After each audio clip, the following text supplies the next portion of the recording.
Hi, this is Paul. I want to make a video and I want to talk about the relationship between the Christian Reformed Church and evangelicalism. For a number of years, I listened quite regularly, pretty much every week, to, it wasn't called the Holy Post podcast back then, it was the Phil Vischer podcast.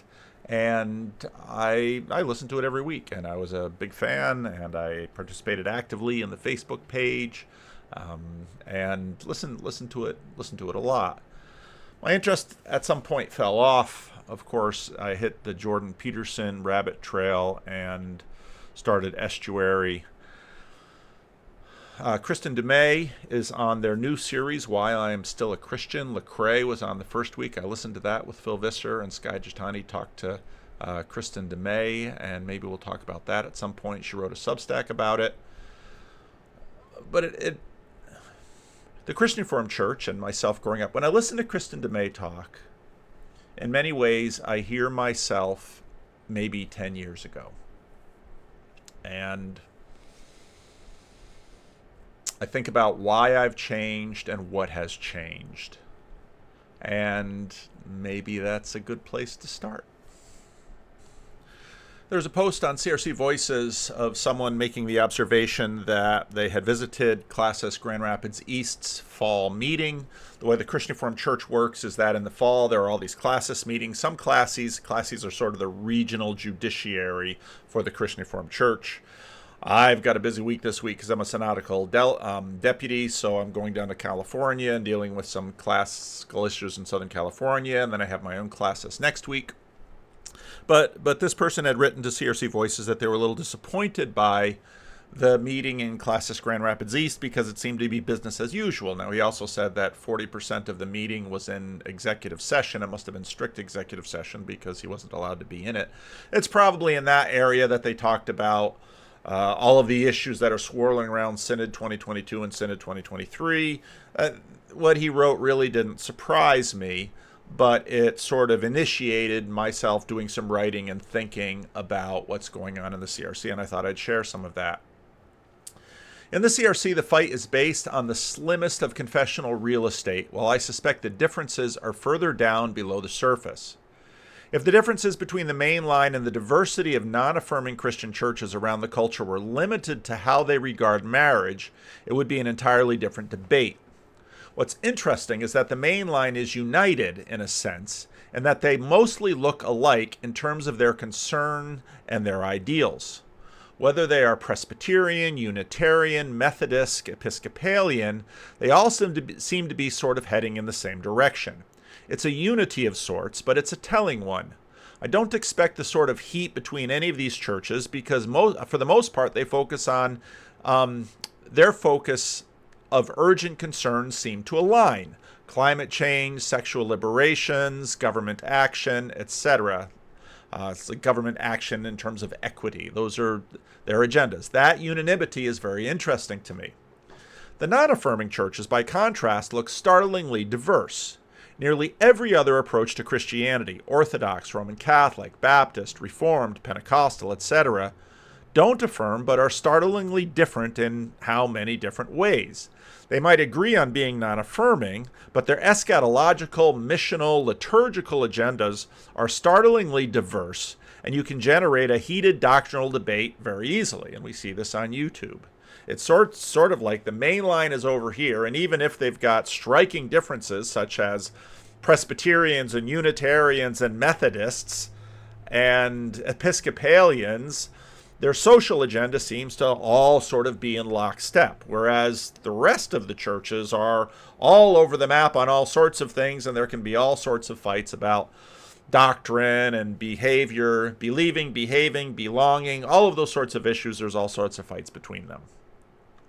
All this is evidence that Grand Rapids East, like all our regions and churches, have a combination of causes which vie in its consciousness hierarchy. The CRC has a variety of such causes, always churning about in any given time.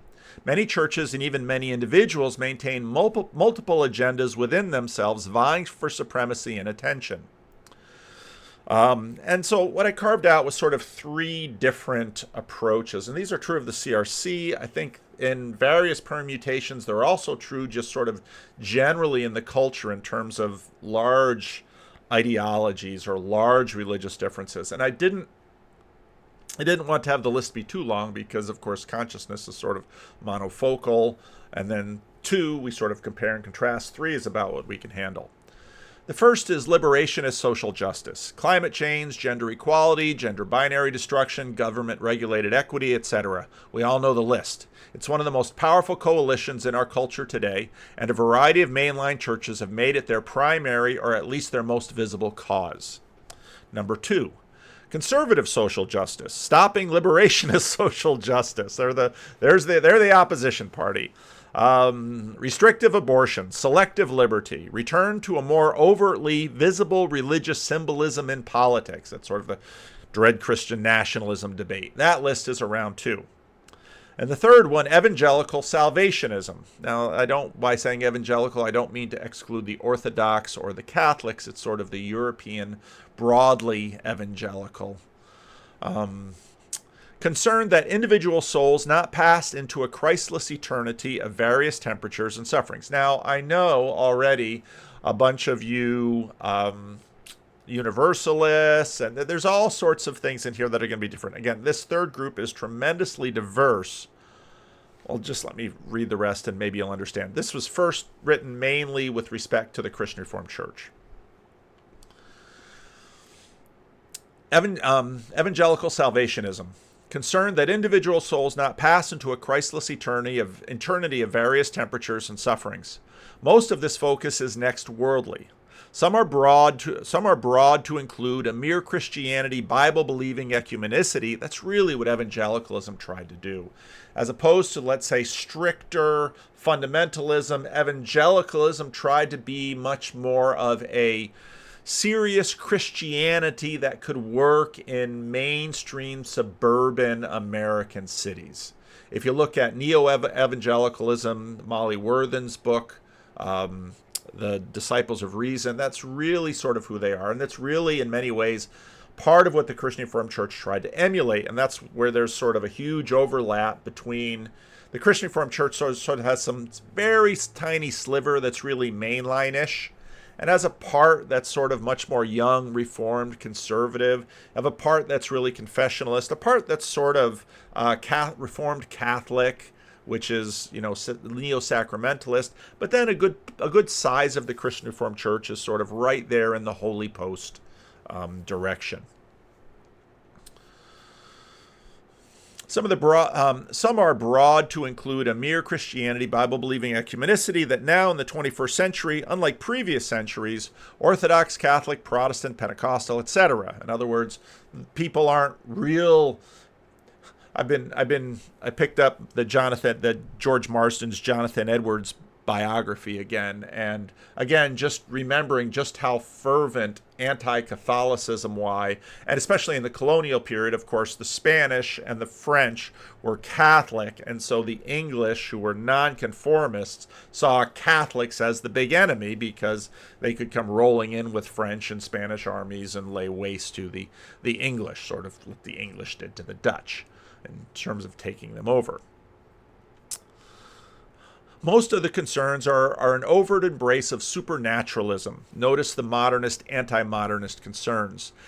And a focus on the Bible with varying amounts of tradition, either overtly or implicitly embraced. Their political concern is for the ongoing freedom of their institutions, which allies them regularly with conservative social justice against more overt activists from government equity, from government-enforced equity. Now, this is part of what's changed, I think, in the last few decades, that a lot of these sort of some of these evangelical salvationists were more aligned with the liberationist, the older liberationist, and now increasingly they tend to be better aligned with the conservative social justice concerns. Beneath this cause, there are a variety of confessional conflicts, but they're mostly kept from getting too out of hand out of fear that larger societal freedoms might be jeopardized. What missional means will vary dependent on the blend both between and within the different causes. there is an urban-rural divide in the U.S. between the liberationist social justice and the conservative social justice. Evangelical salvationism tends to be more broadly spread. Some liberationists share evangelical salvationism on some levels. Others are skeptical. There are, of course, also conservative social justice promoters who are also skeptical about evangelical salvationists, but many of them tend to see organized religion as a helpful, therapeutic, civilizing factor, and they don't oppose it. And again, you'll often see this sort of in the divide. You'll find people who like Jordan Peterson, and they think, well, he's good, and they think churches are good, but not for them. Some liberationist social justice activists have been openly hostile to evangelical salvationists, seeing many of their traditional practices and beliefs as anti-therapeutic and regressive, wanting to even employ government power to reduce its influence. And this is often sort of the big fear of both sides. Someone had sent me a piece out of the CBC in Canada, which sort of pointed a finger at theonomists, Doug Wilson, these reformed theonomists, and generally, every 5 or 10 years, I'd say liberationist social justice tribes sort of trot out the theonomists and say, see, we're on the verge of a theocracy. That was the big scare during the George W. Bush presidency. That wasn't really such a big scare during the Trump presidency because Donald Trump didn't walk down the beach with Billy Graham like George W. Bush did.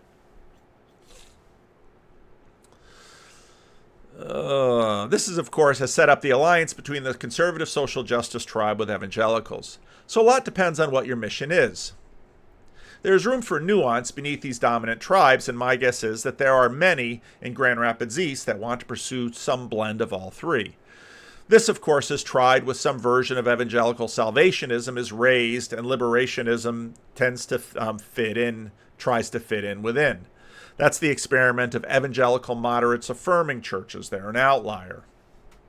Others who want to affirm out of concern for losing their children to the CRC, out of the CRC, are also trying to hold things together. You can be CRC and liberationist too, tends to be the move. That's increasingly challenging to do in many ways where the challenge lies. Each large tribe, numbered above, has many different ways of pursuing its agenda and nuances beneath. The difficulty in messaging is that nuance takes time and in-depth attention, and our short attention span glandular world is easy to sell, especially when we are in an environment of very powerful spirits and agents who sell their version of their tribe into every household and platform. I don't remember who sent me this YouTube. It was from it was actually Aaron Wren who sent me this YouTube. It was a video by, let me pull it up. This was a conversation about basically what's going on in the United Methodist Church. And for those of you who haven't followed this, there's a lot of back and forth in the United Methodist Church with respect to same-sex marriage. Basically, there were a number of bishops and areas of the North American Church that were in defiance of the stated position of the United Methodist Church, and there was no discipline happening with respect to these positions. And some of those bishops had power, and they were really turning the heat up on conservative churches. And basically, over the last couple of years, the church was sort of voting together, and African churches are within their structure. When during COVID, the African things sort of got segmented, and a number of things were made. Basically, conservatives figured out that they didn't want to have anything to do with this anymore, so they were going to leave. So you had a significant exodus from the United Methodist Church. And this individual, Lonnie Brooks, who is same-sex marriage affirming, but considers him a moderate in the United Methodist, wrote a piece about the Center Progressive Coalition could soon unravel in the United Methodist Church. And it was really a rather interesting piece. Another crisis is the likelihood that the coalition between the United Methodist centrists and the progressives, so they both agreed, at least in North America, the centrists were affirming, but just sort of moderate affirming, saying, we don't want to fight about this. We want to stay as one church. We think we can just make this little change and everything will be okay. And they and the progressives could agree on this. So they basically had a coalition, and they were sort of offset by the conservatives. But now with the conservatives leaving, the balance in the denomination is going to be different. The coalition between these interest groups is based on a common commitment to full inclusion of LGBTQIA plus persons in the life and ministry of the United Methodist Church. And the presenting problem goes forward is that this commitment is the only thing that the two groups have in common. And as in analyzing what happened before us, it's important to remember that up to the end of the special session of the General Conference of 2019, the balance of power in the church was maintained between the traditionalists on one side and the progressives on the other, who literally fought between themselves for dominance in church decision-making, with centrists making occasional but often futile forays into the fray in their attempt to maintain peace and unity. The centrists did that by supporting the view of the church as an example of big tent polity, with room for those who espoused many viewpoints on various division issues, most prominently human sexuality. These proposals included such offerings as, and it goes through a third way, and it's very interesting when you read this, you see sort of what happened in the Christian Reformed Church. There's a fair amount of sort of the way these things fall out. In 2019, the General Council, which looked so much like the defeat of the progressives, was in reality the end of the road for the centrists. At that point, we had no choice but to become allies with the progressives and deny the apparent victory of the traditionalists, which, in effect, left the traditionalists with no real option other than separation. So a provision championed by traditionalists as a pathway for exit of the progressives became an exit path mostly for traditionalists. What the compromise was that they allowed certain circumstances where churches could leave the denomination with their property. Now, the Christian Reformed Church is a little different from many of these mainline denominations, and many mainline denominations, even though often local people build their buildings, the buildings are owned by the denomination. And so in these mainline denominations, if a conservative church wants to leave, often they'll have to pay a settlement, which is millions of dollars, to the denomination just to have the right to leave with their building. So the traditionalists won in 2019, and they basically said, here's a path whereby the progressives can leave. But what happened was when they saw that discipline wasn't happening, the traditionalists basically said, we're going to take this option and we're going to leave. Now, that leaving hasn't really happened very smoothly. There's tons of things on the internet about that. I'm not going to go into it. It's sort of an interesting story. To understand what that means, we have to take a look at what the difference is between a Christian who is a centrist and one who is a progressive. Now, again, in this case, a centrist may be in favor of same-sex marriage, but the overall priority for the centrist is keep the family together. So let's just hold the two sides together. Let's just keep the family together. Let's not fight over this. It's not that big of a deal. It can all be okay. A centrist is suspicious of social goals that can only be achieved through coercive power of the state, and further believes that the separation of church and state embraced in the United States, self-understanding means forays of church into the affairs of government ought to be rare and limited, as well as that the state has no right to interfere in the affairs of the church. Now, if you go back to my little schema, in this case, the progressives would be the liberationist social justice, and the centrists are probably sort of evangelical salvationists. A corollary to the foregoing is that centrist hears the gospel call that they are among Christians and a preferential option for the poor to be a call to the church to orient its mission and ministries to support policies and programs that protect and serve the poor in the church and in society. A progressive hears the gospel call for a preferential option for the poor as a call for preferential option for the state. A centrist is committed to the mission of the church of making disciples of Jesus Christ who are called by the gospel to transform the world. See, their centrists would sort of be progressives in the Christian Reformed Church in many ways. A progressive is committed to the transformation of the world and seeks disciples making as important only insofar as it leads to the desired world transformation. In the inevitable tension between the social values of personal freedom and equality, the centrist always tends to lean more heavily towards preserving freedom, and the progressive always tends to lean more heavily towards equality. A centrist sees inequality of outcome as a complex origins and inequality of opportunity, ability, entrepreneurial initiative, accidents of location. A progressive sees inequality of outcome as a proof of inequality of opportunity. Again, a lot of this stuff you can hear in many of the stuff that we've covered over the last 5 years. A centrist sees the merits of any proposal as determinative of whether the proposal is good or bad. A progressive sees the process followed as well as the identity of the composers and the promoters as determinative. In other words, identity politics.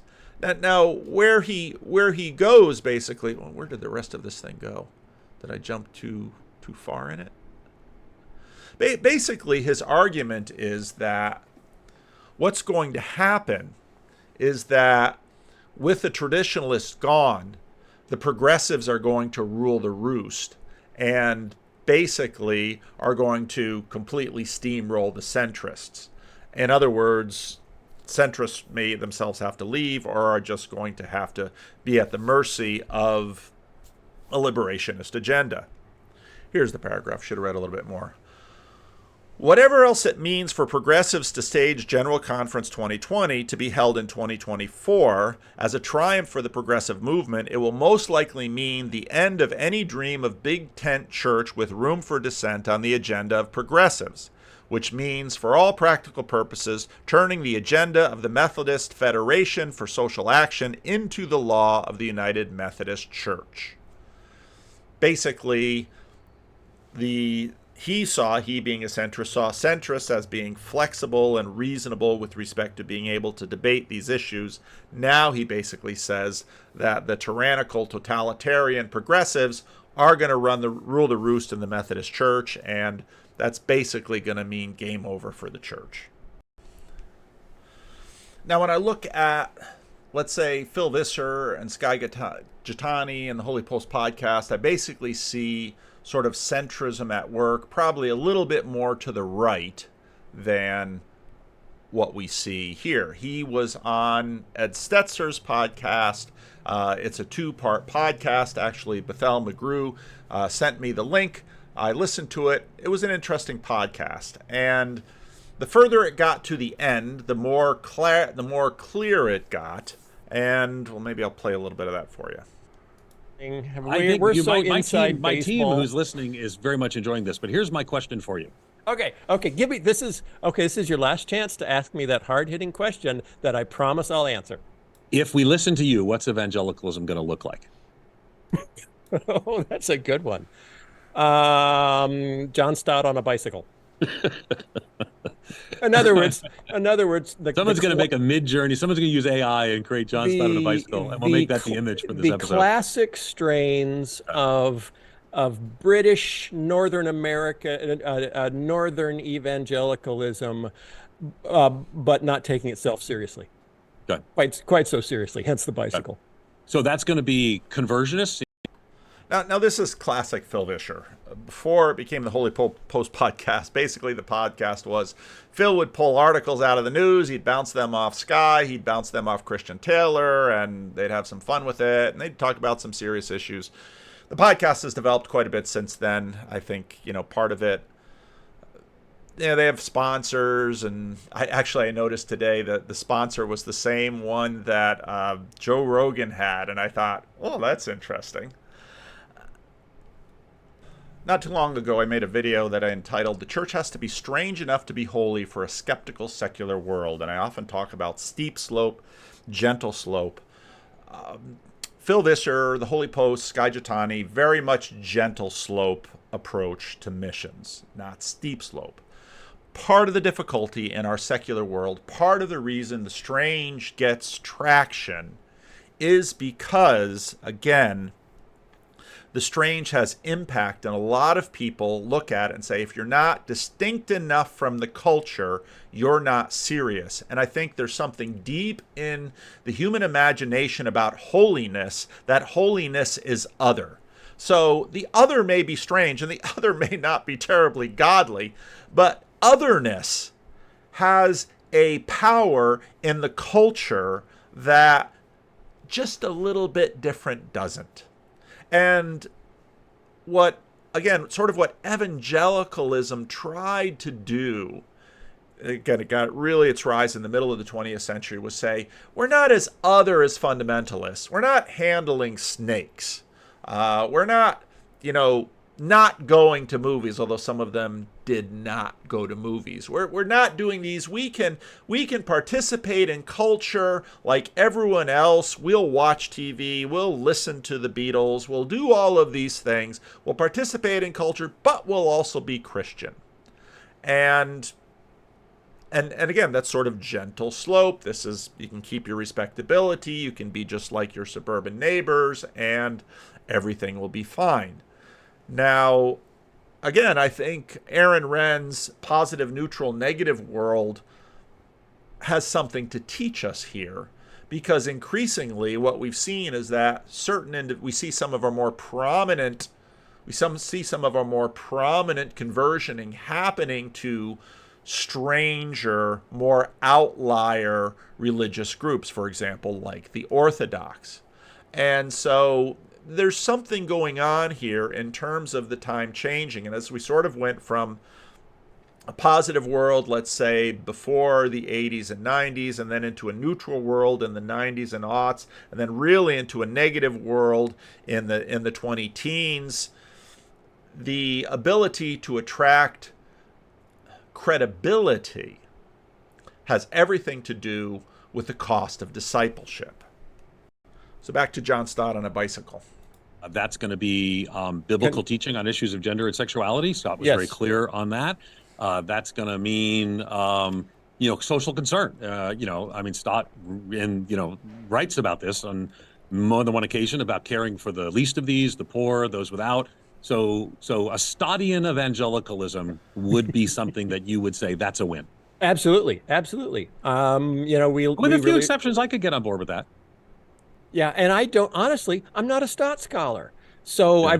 I've read summaries, and that's why I'm often reticent to make bold declarative statements, because Enneagram, okay, if it's not satanic, then I can use it. So I'm right now assuming it's not satanic. I'm a 5. 5s love to learn. They love to acquire knowledge, but the biggest fear of a 5 is revealing himself to be ignorant. I think that's partly being a man.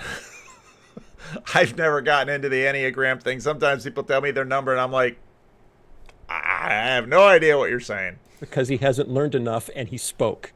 Mm-hmm. That's interesting. And I wish people would, again, partly people will talk to me and they're mad about you saying something or doing something. And I'm like, I don't always agree with you. Obviously, we've had some pretty robust discussions, private discussions, and now we're having a good, robust one here. But I think understanding your framing as an Enneagram 5, I have learned things from you. You have helped me grasp things better. And at the same time, you drive me crazy with your lack of clarity. I just want clarity as kindness. Just be clear on these issues and then say, I think this, but here's where I have questions. But you don't. You say you focus on the questions because in some ways you're still trying to learn. Yeah, and I definitely, I intentionally avoid highly declarative statements on Twitter. On Twitter, if people are trying to pin you down and demanding you make a highly declarative statement. You like literally, because I watch you. And again, this gets into this issue of strangeness, because basically, and people knock me for this too, I'm plenty winsome. Unless you're going to stand on something, you don't stand for anything, and why bother listening to you? They may hate you for what you stand for, but at least they respect you because you take a stand. And I text you sometimes. Insane. I text you and say, stop this, because I know what you believe on. We've had conversations about this, and yet you won't just say it. So why will you not just say it? Well, a couple of reasons. Number one, someone is using it as a litmus test for in-group, out-group politics. There are theological litmus tests. But and anyway, I resent that. You do? Yeah, I resent that. Especially when in a performative setting. Okay, now it's helpful to remember that Phil Vischer is a very creative guy. So if we're going to use the Big Five personality profile, he's probably very high in openness. And that can very much account for a lot of these sort of temperamental postures. And so I'm also very high in openness. And so, again, that sort of accounts for it, but that also accounts for some of the reaction he gets. So That's fair. I've got you cornered on Twitter. It's like someone coming to your door, knocking on the door, demanding you come out on your front porch and yell loudly your position on Proposition 28 that's coming before the, the Planning Commission. It's like, I resent you demanding that I do that for your purposes. So I'm just going to have a little fun with you, and I'm going to see if I can get you chasing your tail in a circle. I just want to say clarity is kindness, brother. So basically what he just said is he's got a little bit of troll in him, and he does. He likes having fun. He doesn't like being put in a corner, and so he will play the troll, which I don't have a problem with. I like playing the troll sometimes too. Be clear on what you believe. We don't have to agree. But there are also subjects where, if in a public context you say something pithy, and it's a subject that is deeply personal to people, particularly people that are in an outcast community. I'd rather not say anything than say something that could wound someone where I'll never know it and never have a chance to explain what I meant. So So again, if we're profiling him, he's got some politeness. Resist publicly declarative statements that are demanded. And we'll often have fun with the demander. Yes, it's fun for you. When Lisa and I are texting, it's not as fun for us. Lisa is Phil Vischer's wife. Ed, you're not in it. Make him stop. You're not in it. It doesn't affect you. Oh, I don't jump into those kind of Twitter things. Twitter is not a great place for thoughtful conversation. And I'm trying to do less of that because I noticed. It's not great for my last question. I think saying last question, but pastors and church leaders who listen to your podcast, and there's a lot of them, they do. Many have said is that they kept them tethered to their faith. That somebody is asking these questions. There is a safe place to have some of these conversations. Okay, right there. All right, so this is okay. I need processing space. Of course, anybody of you know me. Estuary, I'm all about processing space. But when you have a need for processing space, it means, again, to pick up Charles Taylor's language, there's cross pressure going on in the culture. And in a way, that's the big story with sort of centrists. There's cross pressure. Centrists want to keep the family together. Centrists want to reduce destructive conflict. Centrists want to, see if we can have as many win-wins as possible. But the fact that pastors are feeling cross-pressured, and again, they're feeling cross-pressured probably by, if we go back to our little schema, the liberationist social justice element and the conservative social justice element. For others, they probably don't like necessarily some of the ways those conversations flow. People have different opinions. For pastors and church leaders, they have a lot of people in their church who maybe are like that kid who listened to Veggie Tales. It's at the back door trying to figure it out. You can have listened to the podcast, but what advice, this is really the last question. We went much longer than we should have, and I thank you for your graciousness. But what advice would you give to that pastor to help minister to that person with questions? I'd be willing to say, I'm not sure. Sure. Let's study that issue together. It's okay. Now let's go back in time a little bit. Let's mention Rachel Held Evans, and let's mention the Emergent Movement.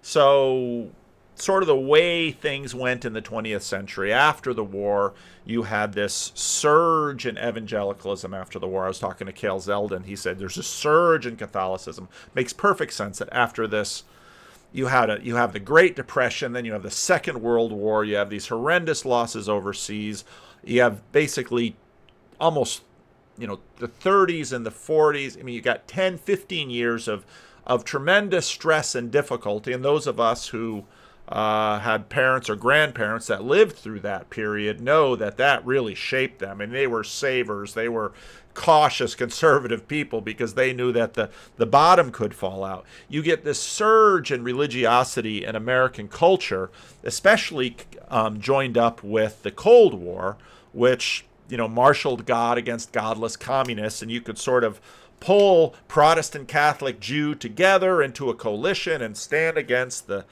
godless Soviet Union, fight the Cold War. You have all of this. You have all of this going on, and that leads to sort of the peak in American church attendance throughout its history. And we've talked about that in the last few videos. Rodney Stark's book, The Churching of America, De-Churching. You have the peak of American evangelicalism, and then you have the counterculture. And the counterculture begins to erode and eat at all of these things. So you have the baby boomers, that then there's another sort of rise in bringing people back into church with the seeker movement. Bill Hybels, again, another Chicago-based thing. Bill Hybels grew up in the Christian Reformed Church. Rick Warren. The seeker movement's happening in the 80s and 90s, and sort of an echo of the baby boomer to try and bring people back into church. It was an updating of church. You're going to have drums and guitars, and you're going to take all of the symbolism off, and it's going to look like a plain theater. And Bill Hybels' statement, a safe space to hear a dangerous message. But when you listen to the evangelical message on a stage from someone like Bill Hybels and Rick Warren, it was basically 20th century American evangelical salvationism. Okay, you had the 4 spiritual laws, you had the Roman road, and all of these different groups within evangelicalism with their own peculiar confessional ways could sort of take these.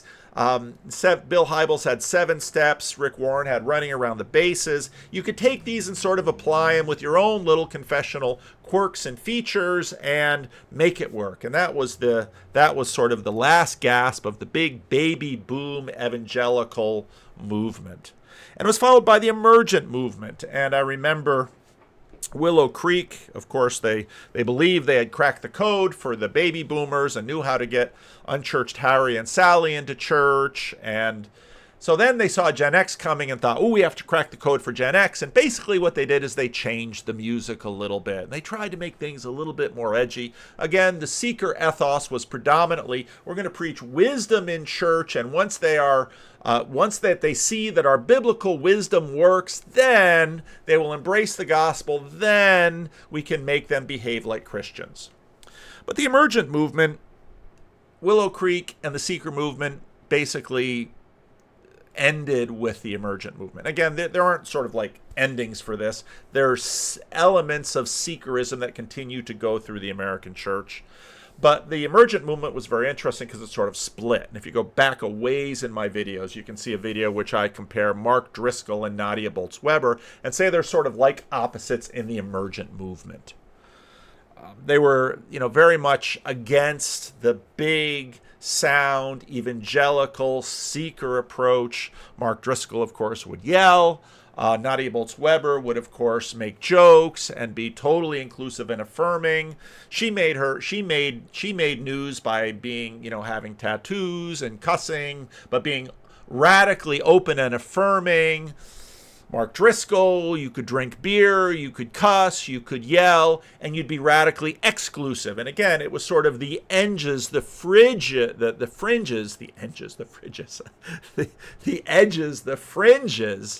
that gave people a sense of the holiness, not sort of the gentle slope, which is what seekerism is, but it was the extremes. And so, of course, Mark Driscoll builds a large church in Seattle, and you can listen to the podcast, The Rise and Fall of Mars Hill, to hear about more what happened there. But The Rise and Fall of Mars Hill is a podcast done by sort of evangelical centrists again. And these centrists are increasingly finding themselves sort of in the same place as the United Methodist centrists, but just a little bit behind, because we don't want to really take a stand on LGBT stuff. We want to sort of be in the middle on that, and it doesn't really matter. The difficulty is that you've got hard edges on both sides, and what's happening with social media is that there's a polarizing process. And so the middle is increasingly harder and harder to somehow hold. And so, we want to be a safe space. We want to be sort of the mushy middle, and that's what we want to be. It's feeling the need to always have the answer to everything. Okay, I forgot where I was going with Rachel Held Evans. So then, in the 90s and in the early aughts, you had Rachel Held Evans. You had John Stott. John Stott, again, had been a missionary with the Christian Reformed Church. He had gotten a PhD. He had been banner editor. And of course, for the Christian Reformed Church, traditionally, banner editor is one of the marquee key places in the Christian Reformed Church. And he writes a book, Not Sure. And he basically goes into the Mainline. And everybody in the Christian Reformed Church sort of watches. This is a guy that should have been one of our leaders. And he goes into the Mainline. And so this attitude, Rachel Held Evans would do this not sure stuff, but this not sure stuff always tended to sort of drift left. It was almost like if you didn't have moorings, you're just going to go there. Now, Phil Vischer, as he said before, he hit some of his John Stott on a bicycle moorings, but he's also trying to keep the not sure. And again, anybody who's listened to my channel, I'm too winsome. I leave plenty of space for people as they work through their things. Anybody who has any understanding of what I'm doing in Estuary knows that, but you got to pay attention to these dynamics. To kind of to justify the position that you've been put in. It was so helpful. And I mentioned this somewhere. I remember going to my mother when I was in high school, and I was in a unit on evolution. And I just went to my mother, who grew up when she was 8 years old. She was sitting on a couch in her grandfather's living room with Bob Jones Jr. on one side of her on the couch and Bob Jones Sr. on the other side of her in the couch. Wow. And she was in between the two of them. So that's her upbringing. And I went to her and said, do we believe in evolution? And there was a long pause, and she looked at me and she said, I don't really know. And what that did for me was it gave me permission to study the issue and draw my own conclusion. I am going to go dive in and study this issue. And then as opposed to handing your kid, a whole list, the 40-page voter's guide, this is who you're going to vote for. Okay. And now, again, if I look at these, you've got a liberationist social justice, you've got a conservative social justice. Phil Vischer, very much evangelical salvationism. And this is sort of classic neo-evangelicalism, that we don't want to be like the fundamentalists. We don't want to sort of lose everything like the Mainline. We want to hold the tension here in the middle. And again, I've got a lot of sympathy for that. I mean, in many ways, that's sort of where I am. And it certainly was where I was. I just noticed in the little thing, the podcast started in 2012. And I think I was an early podcast adopter. I mean, I think I found unbelievable in some of the first podcasts. I was listening to, Leo Laporte, and I was listening to all kinds of tech podcasts. So when I could find a Christian podcast, I'd listen to it. So I'm sure I was very early in on the Phil Vischer podcast, and I was very much there. Now, of course, things have just gotten way, way more complex for me. Well, let's keep going. In every race. Hey, let's talk about issues. Let's talk about issues, and let's look for how biblical truth, how the Great Commandment, how the Sermon on the Mount applies to these issues. And we may come to different conclusions then. We might decide to have different border policy. We might decide to have different attitudes towards women or towards the LGBTQ community. We might decide to have different, but we're both starting with the Sermon on the Mount. We're both starting with the Great Commandment. We're both starting with a commitment to following Jesus. And then we hold each other with enough love to say, all right, you've decided that you're inviting these people into this situation. I disagree with you, but that's okay, because I know that you're also following Jesus and trying to do, your best. So, and so there's sort of the tension, which is, okay, so this is your posture towards others. What are you going to do with it? And this has long been one of the tensions in evangelicalism, because it attempts to bring a unity now and then for something, but it's always difficult to know for what. Now, this has gotten probably even more interesting since, again, one of the groups with the largest rise is non-denominational.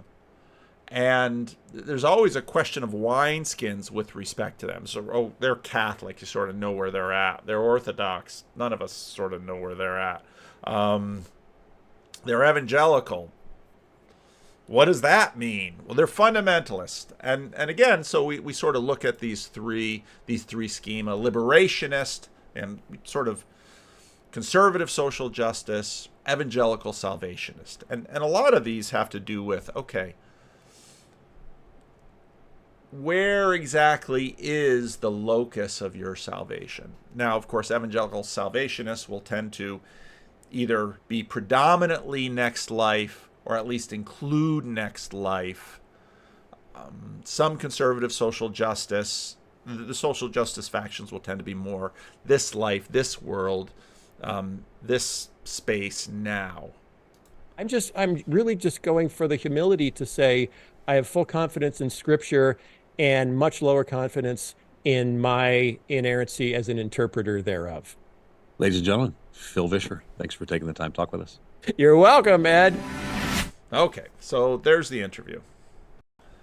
So the first of the Why I'm Still a Christian with Lecrae, I didn't know him at all.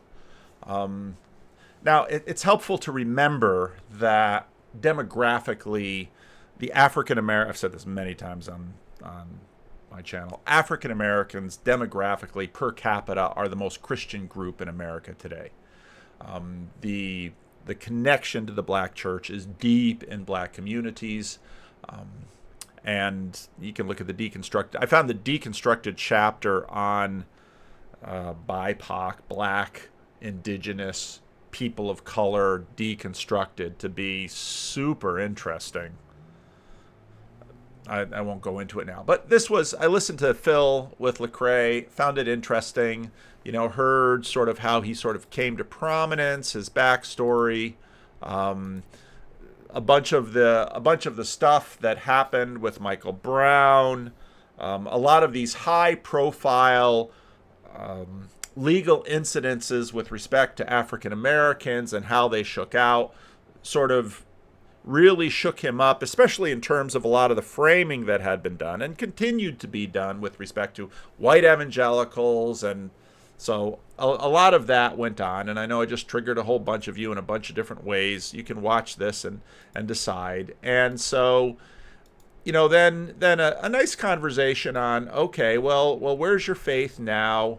Deconstruction, so on and so forth. And again, the Holy Post is basically about, well, you can sort of, it's exactly what Phil says. You can still be a Christian. Now, do you still go to church? Well, I don't know. I have trouble finding a church. But I still consider myself a Christian. Yeah, okay. The great de-churching number on black, indigenous, and people of color, a number of super interesting tidbits in it. They are by far the highest level of education of any of the other 5 subgroups. And they are tied with cultural Christians for the highest income.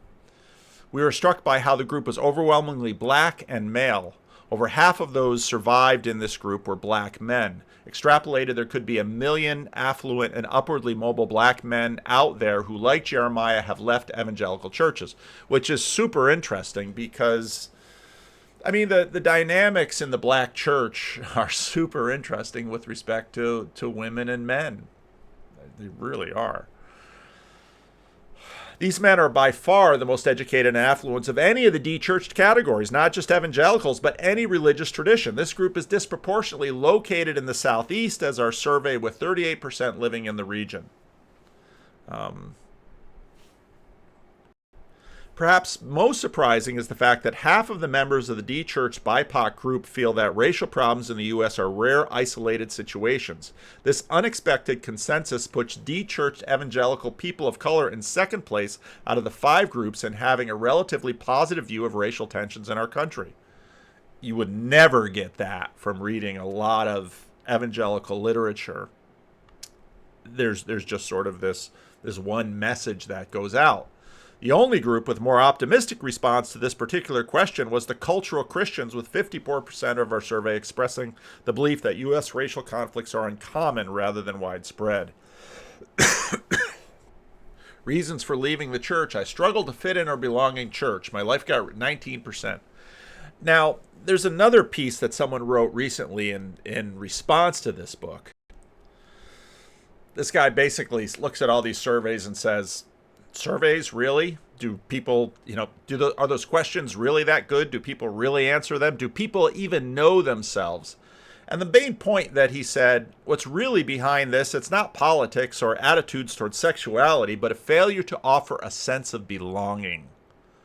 And I thought that was a strong point. And it actually was the largest group of black men in terms of they don't feel like they fit in. I had bad experience with evangelicals, second to last. I wanted to explore my sexuality.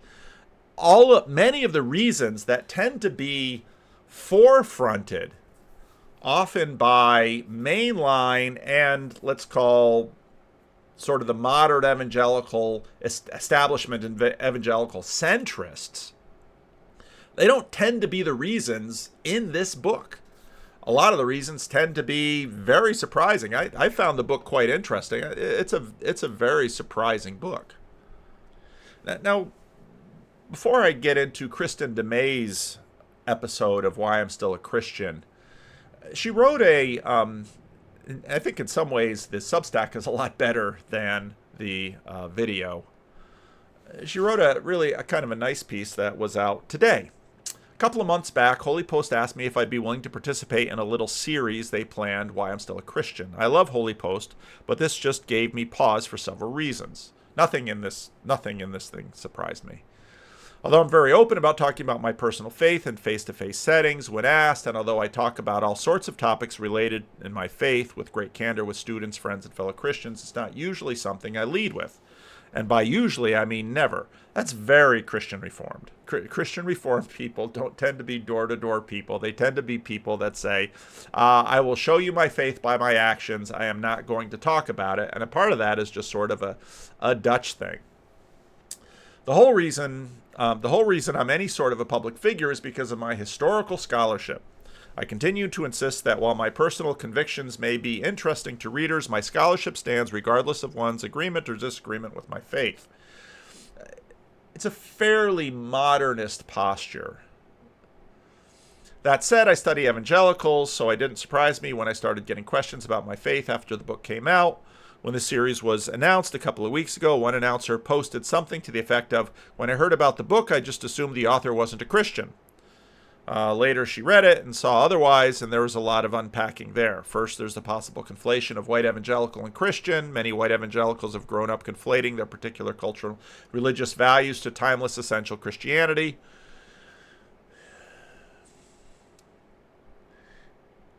If you identify as a Christian, you are going to conflate your ideas with Christianity. That's what an identity is. It just is. Now, you might say other Christians may vary, and you might, basically say what Phil Vischer just said, but that's just sort of what people do. My book contests the assumptions, but it makes sense that many mistakenly conclude that any book critical of aspects of white evangelical must be anti-Christian. They're not unrelated to the fact that evangelicals have largely succeeded in controlling their own narratives. That's a big statement. A little critique around the edges is okay, but there are limits to what's deemed acceptable. More substantive critiques are more commonly ignored or on occasion denounced as bias or not demonstrated sufficient understanding of religion or the like. She talks about Jesus and John Wayne. As a Reformed scholar, now this again is very much where the Christian Reformed Church has been at in terms of, let's say, the Reformed Journal segment of the church. We're not evangelical, and am I evangelical? I don't know how I couldn't be, but generally a lot of Christian Reformed people, especially more on the progressive end, sort of want to resist that because they sort of do to evangelicals what evangelicals do to fundamentalists. And some of these definitions of evangelicals, besides the Bebington quadrilateral, some of these definitions sort of mean I want to differentiate myself from Christians just to the right of me. I want to differentiate myself from Christians who are a little bit stranger than I am. And so, she fits very much with Phil Vischer and his podcast. Now, it's obvious both from the podcast and from this that she talks about being tough-skinned, but some of these critiques have stung. Now, 3 years out of my book's publication, I know what I'm getting myself into. I have no doubt that anything I say on the topic of my faith can and will be used against me. This interview will be clipped and spliced and carried into toxic spaces. Is this a toxic space? And used to bolster claims that I am a wolf, a false teacher, a child of the devil, or other such things. I will make no such claim under any of those things. A couple of reasons. First off, I try not to make decisions based on what critics will say. That's good. I'm not working for them. This just came in a conversation about my next book. In fact, a couple of weeks back, I was drafting an early version of the introduction and mentioned to my husband that there's a lot of my personal story in it. The book, after all, is a cultural Christianity of white Christian womanhood. Are you sure you want to do this? He asked. You know it will be used against you, especially as a woman. The critics will write off the whole book as biased from a personal agenda or emotional or harm. I have no idea if the material will make it into the final version, but if it doesn't, it won't because of potential critics. Although I'm aware of them, I'm not writing for them. It helps the book that I am. Now, what's interesting to me is how this space that was sort of in the 90s and early aughts, that's kind of where these groups still are. It's sort of pre-joining the Episcopal Church, Rachel Held Evans. And so when I listen to a lot of this stuff, I just sort of feel a little bit of a time dislocation. Maybe that's a California versus Midwest thing. I don't know. A lot of people live in the Midwest. The main reason I agreed to do this, however, is because I get that Holy Post is trying to do and support that effort. I know that millions of Christians are experiencing some form of deconstruction. Again, that's the whole cross pressure thing. Well, what exactly is with that cross pressure? I think it's in many ways because my basic critique of her book is that she wrote about the most obvious, uninteresting aspect of what's happened in the last over the last 70 years with respect to evangelicals. It's not that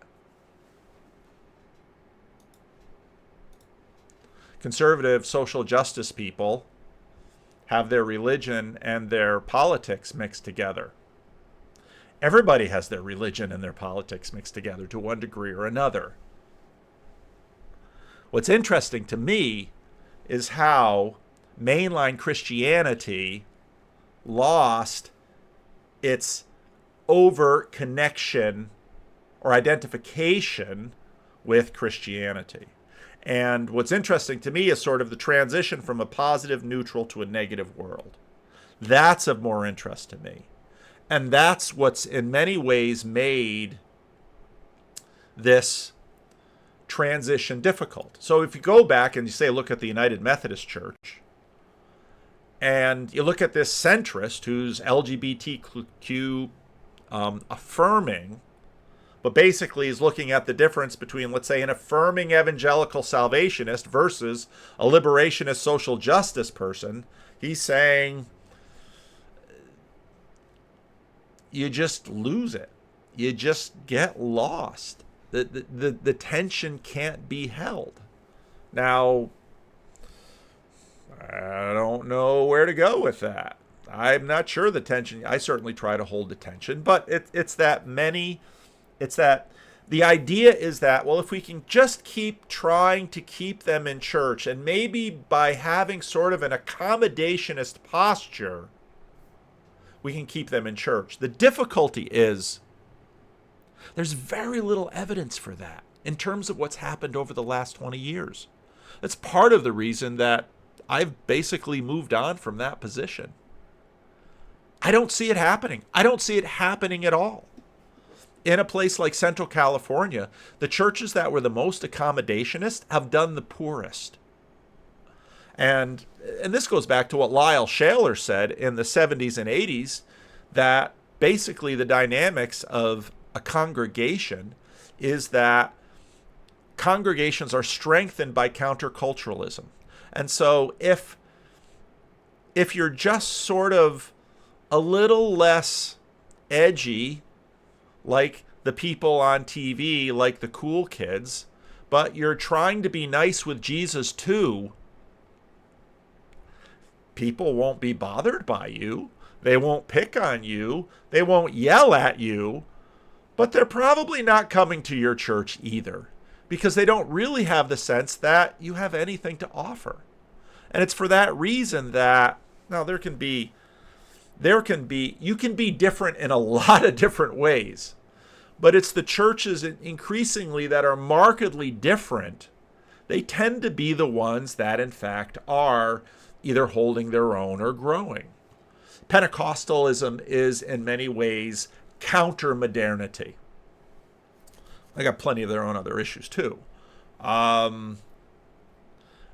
This is sort of what the lesson was from the Emergent Movement.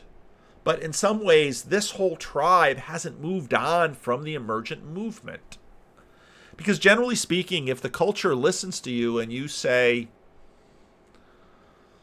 I can do this and be a Christian too, the culture kind of says, well, I don't understand the value add of the Christian thing.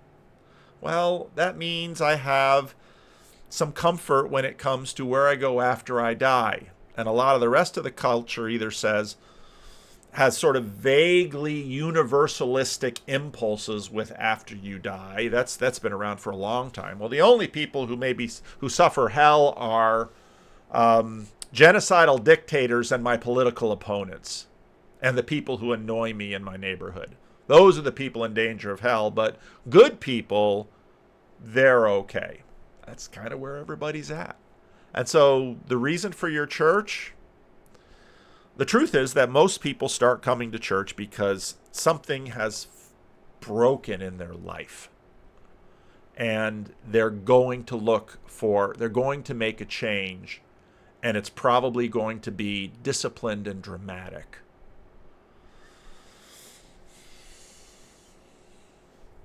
As you can tell from the interview, opening up in the way doesn't come naturally to me. As a Reformed Christian who grew up in a Dutch immigrant community, she and I had a long conversation on my channel, which mostly, we didn't get into her book hardly at all, mostly dealt with her upbringing. That's what was interesting to me. That's usually what I do with a lot of my interviews. I want to know their story. I wanted to know her story. And so you can find it on my channel. We're a bit more taciturn. That's true. It's also, frankly, a bit bewildering to find myself as a scholar in this public role. Yeah, but did you not know that Jesus and John Wayne was going to be red meat in this culture war? And maybe I'll read a little bit of what I wrote. So we had some back and forth on CRC Voices. The realm of Christian Cobes Dumay's local church and her academic environment is one thing. And I know the church she goes to. I've visited that church. I've worshiped in that church. I've seen her in this church. She's an absolutely faithful church member in a Christian Reformed church in Grand Rapids. I'm not critiquing or criticizing her at all. In many ways, she's very, very much Christian Reformed of that certain genre. Her academic environment is one thing, but Jesus and John Wayne was a piece of significant culture war interest, which arose even before Christian nationalism The Christian nationalism weaponized language was delivered unto us. Phil and Sky very much want to appeal to evangelicals that are looking for an alternative to the conservative social justice evangelical nexus. Their audience wants to be moderate or indifferent to same-sex marriage, believe in evolution or not believe in evolution, etc., etc. In other words, they really sort of want to be mainstream American people and still love Jesus and believe he has a wonderful plan for their life. This is very much in keeping with a lot of the Christian Reformed Church, especially among whites and women in suburban areas. This is part of the CRC that has been leaking left for a long time. At 2 minutes and 50 seconds, her off-the-cuff response is, "Why am I a Christian? You know, I don't even know." And she sort of giggles. And I thought, she is probably right now the most well-known, highest profile member of the Christian Reformed Church in North America today. She is in the New York Times, she is on the Atlantic, she's on stage at both academic, mainline, evangelical conferences. She, in many ways, if someone says, who is the most prominent member of the Christian Reformed Church today, it's her. And when she started out the podcast like that, I thought, in many ways, I heard many young people in the Christian Reformed Church when I listened to her. Many cross-pressured young people in the Christian Reformed Church that are feeling their way, wondering, I don't know if I want to be a Christian. Because for the most part, if you're listening to a lot of mass media, well, Christians are, those people over there doing those kinds of things that are mean to people. And I don't want to do that. Do you want to go to church? Yeah, I think, if it works. Sometimes they're looking for space to work it out. And I just don't know if this moderate evangelical space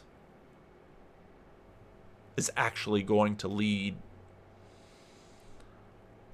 to something enduring. I think for many my generation, or maybe her generation, she's probably, I don't know how old she is. She's probably 10 or 15 years younger than I am. She looks younger than I do, that's for sure. But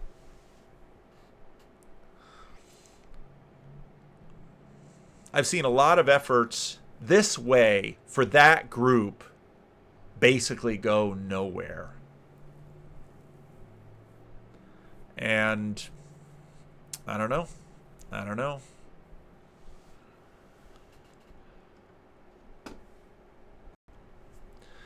not going to play the interview. You can play the interview. I know a lot of people have really wanted me to go after this thing, which I won't do.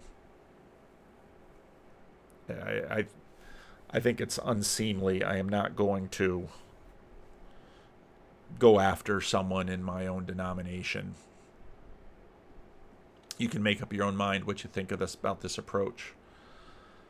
And again, part of why this is so salient to me is because this has been my approach. I don't think I ever answered that first question the way she did. And I don't want to make too much of it because it's a podcast interview. It's a fairly low thing. And she builds as the conversation goes, and you get a better sense of where she's at. And again, listening to her, I totally get this. And this is very much what I expect from someone in her station in the Christian Reformed Church. I've heard many, many people sound like this.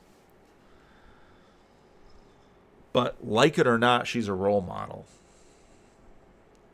And this sort of ambivalence with respect to the faith, I don't think this approach is going to lead anywhere. Now, I'm not saying, we should, hold people's feet to the fire, say turn or burn. You all know my approach to this. I am in some ways very much of this camp because I think out loud and I think about these issues. And I am plenty winsome, and I am plenty in the middle of all sorts of issues, and plenty flexible about a whole bunch of things. way too flexible for many of your tastes. I know that. I read the comments every day. But I don't think I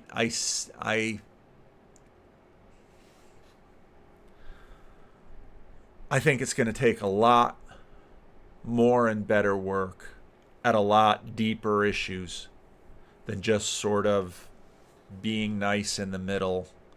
And I just think it is. I don't think the center holds in this. I think we have to go a lot deeper into many of the issues than just sort of trying to be a centrist and keep the family together. I do. So, yeah, these videos are my own therapy often, and I've got a weird therapy relationship with you that,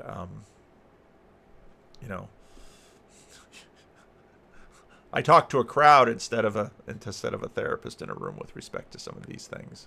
But let me know what you think. Now, again, part of my Consciousness Congress, I hear bunches of you and how you're coming off with this, and I know what some of you are going to write me emails the day after this or minutes after this posts. But there's a reason I'm both pursuing estuary the way I am and continuing to ask deeper, harder questions in the ways that I have with respect to this little corner. Because I don't know that when I look, how can I say this?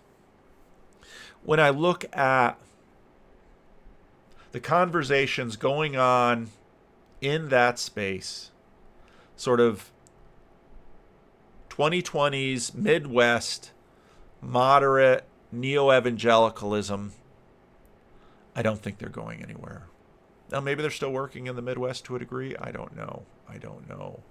But here on the coast, much deeper questions have to be wrestled with. And that's been my desire in the Christian Reformed Church, because you do it where you're at. It's been my desire with these videos. And it's part of the reason that when I look at Jordan Peterson's work, John Vervaeke's work, Jonathan Peugeot's work, many of the other people that we've looked at, Richard Beck's work. Part of the reason I so enjoyed talking to Richard Beck was I think we've just sort of been on the same track. We sort of followed that deconstructionist path and said this sort of twilight of the mushy middle, you can't live here. You're going to have to find a way in, ask better questions, ask harder questions. John Stott on a bicycle is not enough. And nothing against John Stott. John Stott was a very helpful scholar, but in many ways, yeah. So I didn't give you an answer. So maybe I'm just like the rest of them. I didn't give you a conclusion. I just have who I am, and that's what I offer to you. So I'll brace myself for the comments for this one, because everybody's going to have an idea. One more thing. Where's the book? Probably the easiest way to see where I differ is the video I made a little while when I looked at Skye Jitani's conversation with Justin Brierley. I think there is value. Tim Keller did this too. There is value in keeping an eye on the UK, because in some ways things hit the UK before they hit us. And this is why, again, I think if you want to, when I look at who the Holy Post has on, I don't think any of these people are helping your audience. I think you'd be better having the kind of people that I have on mine. Of course, we all believe that. But again, I think The kinds of people that this little corner have really dug into are, in many ways, the kinds of leaders and thinkers that are going to be more helpful in finding a path forward. I really do. And most of the people that I see just evangelicalism trot out, I think that's like figuring out what's going to happen in 2025 by looking at 2015. You're probably better off looking at 1915. Yeah. Yeah, messy video. There it is.